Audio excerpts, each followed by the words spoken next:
Well, this week, President Trump was impeached again by the House of Representatives, and it doesn't matter. It didn't matter the first time a year ago, and it certainly doesn't matter this time. But the Democrats are very pleased with themselves because they got bipartisan support, as they say, because 10 Republicans voted for the impeachment, which, if you put it into perspective, is 5% of the Republicans. There's 211 Republicans in the House, so 5% of them supported it. Wow! I thought that Festivus was last month, but apparently it was this week because the Democrats all gathered to air their grievances about the president, and I hope you didn't waste a single minute of your life watching it. There's a lot of serious stuff happening, however, that you do need to know, so stay tuned. For example, Facebook's executive Sheryl Sandberg, their chief operating officer, keeps blaming Parler and Gab for what happened at the Capitol last week. However, new information keeps surfacing to show that Facebook was the primary place where people did the organizing. The FBI now admits that the supposed siege was actually planned in advance, and they actually visited about a dozen or so individuals on the fringe in what's called a knock and talk, like physically went to their house, and urged them not to go because they didn't want them or their supporters to actually do what they were talking about doing in mostly their Facebook groups. A complete timeline of the events has now been put together, and the initial breach of the barrier at the Capitol had nothing to do with President Trump's speech because those people weren't at President Trump's speech. You know, the speech where he said to literally march peacefully to the Capitol? Of course, meaning to the streets outside the Capitol, like any normal protest. I don't think that YouTube will allow me to actually show that clip. They'll probably issue a strike and take this video down, just like they took my last video down about the initial events because I showed a clip of President Trump literally telling the protesters to go home and be peaceful once the protests got carried away. But you can look it up for yourself. Of course, you know that everything that the liberal media is saying is the exact opposite of reality. YouTube issued a community guideline strike to the official White House YouTube channel the other day and removed a video of President Trump's remarks at the border wall because, of course, he's not allowed to have a voice in America anymore. The same day, they issued multiple strikes on President Trump's personal channel and locked him out until at least the inauguration, but it's highly unlikely that he'll be allowed to post there ever again. As you know, President Trump's been banned from every major social media platform, including Snapchat and Spotify, and even Pinterest. Apparently, they just want to make sure that he's not going to take up knitting in his spare time once he leaves the Oval Office or share some cookie recipes. The liberal media industrial complex is desperately trying to take down Gab, and the ADL posted an open letter that they sent to the FBI and the Department of Justice demanding that their CEO and founder, Andrew Torba, be investigated for any possible conspiracy that he was engaged in with the protesters. No offense, but some of you guys need to really keep up. I see some messages and they're like, I can't find Gab in the App Store. Well, no kidding. They're not in the App Store. They were banned years ago. Just like I said, everything that Parler is going through,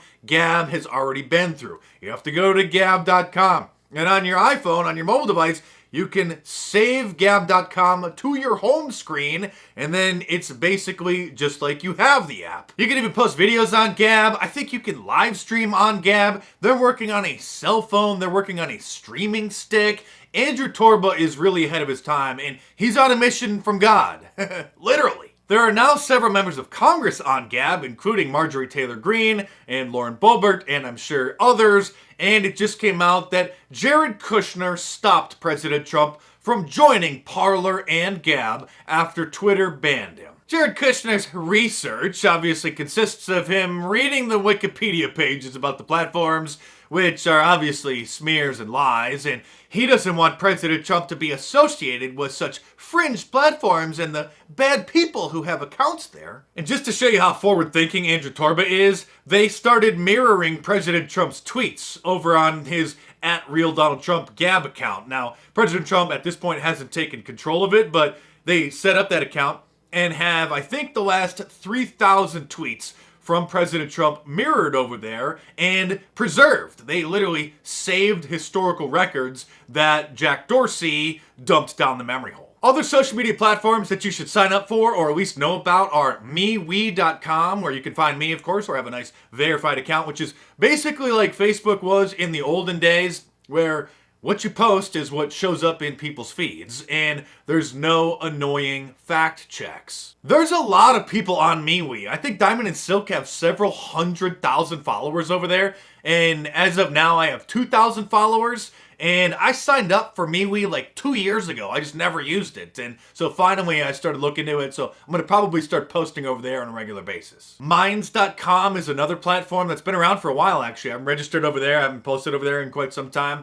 That's similar to Facebook, but they have like a cryptocurrency tie-in, so you might want to check that out. A lot of people have been using the Telegram app, so I do have a Telegram channel. It's the telegram.me/Mark Dice, and in my bio, there's a link to a tweet that I posted, linking back to it to verify that that is my Telegram account. Locals.com is another one that people are talking about. I haven't used it, but I did hear that the current or former CEO of Overstock.com has decided to invest over there since I think he was banned from Twitter. So he definitely has an axe to grind with big tech, and so just let you know about that one too. I did see that MeWe has banned all Opstay the Eelstay groups, however, so the grass isn't always greener, but at this point almost anything is probably better than Facebook. But all of these sites are going to face increasing pressure to severely cramp down on what users are allowed to post. And so far, Andrew Torba is the only solid, principled guy who, if you can say it on the street, you can say it on Gab. Which is why Gab is #1 on the Marxists list to take down next. And I would be willing to bet that in the very near future, Andrew Torba will probably get a subpoena from the Democrats in Congress to come and testify about his service. They're going to want to grill him, and I'm sure that he's going to want to school them on the First Amendment. That's going to definitely be one congressional hearing to tune into, but they're coming for him. They're coming for everyone. And Jack Dorsey finally broke his silence on banning President Trump from Twitter in a long and nonsensical Twitter thread where he started off saying that it was the right thing to do, but later said that he likes Bitcoin because it's decentralized, which of course it is, and at least at the moment, nobody can stop it, and that's why many people like Bitcoin, of course, but that completely contradicts the centralized authority of Twitter, and then he said that he's working to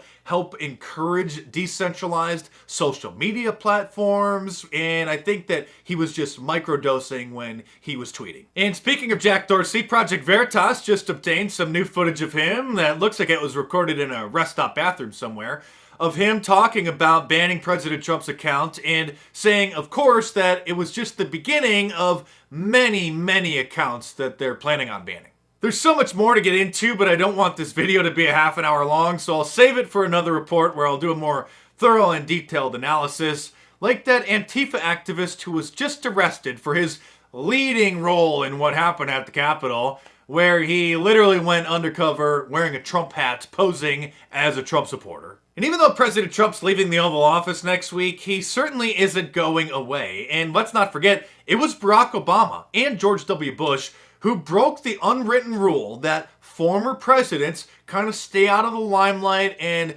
don't give their 2 cents on current political matters. And while nobody knows exactly what's going to happen over the next few days, months, or years, I do know that Trumpism will rise again.